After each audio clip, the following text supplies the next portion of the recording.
आ बुझे सखी रे हो खेलावाना रोजे रोजे बा कहिले उठावाना ए आ बुझे सखी रे हो खेलावाना रोजे रोजे बा कहिले उठावाना आँख मारे लारे उनी हारे लारे आँख मारे लारे उनी हारे लारे हमार देखल चाहता कुआं कुआं शाम है धुआं धुआं कहेला चलो उहाँ उहाँ शाम है धुआं धुआं कहेला चलो उहाँ उहाँ।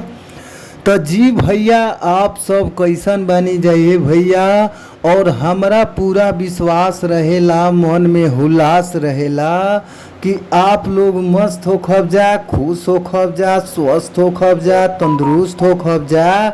और हम बानी आप सबके भोजपुरी गायक व गीतकार नीतीश सिंह, सबके हम प्रणाम करतानी। ए भैया आपन आशीर्वाद न हमरा ऊपर बनौले रही जा, काहे से कि रउए सबके आशीर्वाद हमरा ऊपर चाही। ए भैया त आप लोग जरूर आशीर्वाद बनौले रही जा। और रउआ सबके बीच में बहुत ही ज़बरदस्त भोजपुरी ऑर्केस्ट्रा हॉट सॉन्ग लेके आ गइल बानी। ए भैया तो भैया हमरा पूरा भरोसा बा कि गाना के अच्छा से म्यूजिक बनवा के अच्छा से स्टूडियो में रउआ सब रिकॉर्ड कर देतानी जा।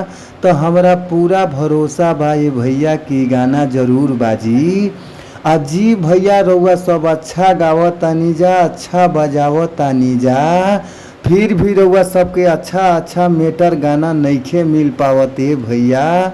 तो रउआ सबके घबराए के ज़रूरत नइखे। अच्छा अच्छा मेटर पावे खातिर हमारी यूट्यूब चैनल के सब्सक्राइब कर लीजा, जौना यूट्यूब चैनल के नाम बाटे भोजपुरी संगीत लिरिक्स।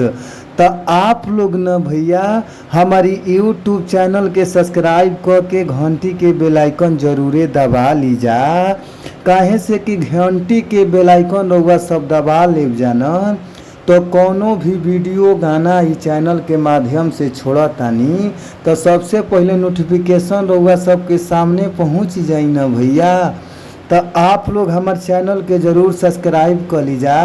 और आई जा सीधे सीधे चलल जा मुखड़ा के ओर। मुखड़ा के भाव का बा, कौना भाव में कैसे गावे के बा, आई जा सुनी जा। भाव बाटे आ बुझे सखी रे हो खेलावाना आ रोजे रोजे बा कहिले उठावाना ए आ बुझे सखी रे हो खेलावाना आ रोजे रोजे बा कहिले उठावाना आँख मारे लारे उनी हारे लारे आँख मारे लारे उनी हारे लारे हमर देखल चाहता कुआं कुआं शाम है धुआं धुआं कहेला चलो उहाँ उहाँ शाम है धुआं धुआं कहेला चलो उहाँ उहाँ।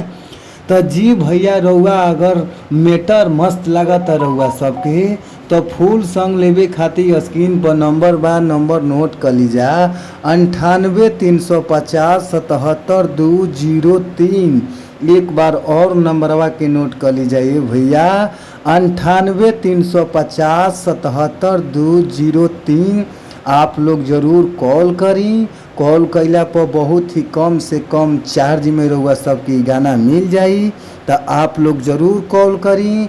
तब तक खातिर ले तनी हम विदा, फिर मिलल जाई नेक्स्ट वीडियो में यानी अगला वीडियो में।